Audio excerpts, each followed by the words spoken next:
ভাল পোৱাৰ কাহিনী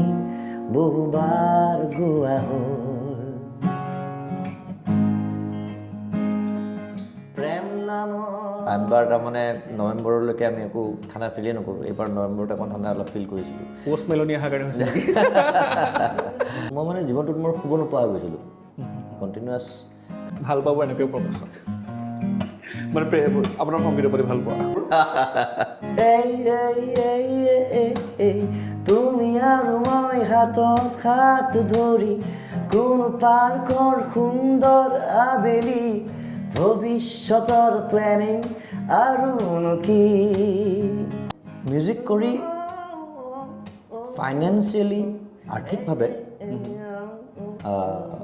সবল হোৱাটো বা আৰ্থিকভাৱে স্বাৱলম্বী হোৱাটো যথেষ্ট কষ্টসাধ্য প্ৰেম মিঠা যাতনা উবুজ ভাৱনাৰ আকাশ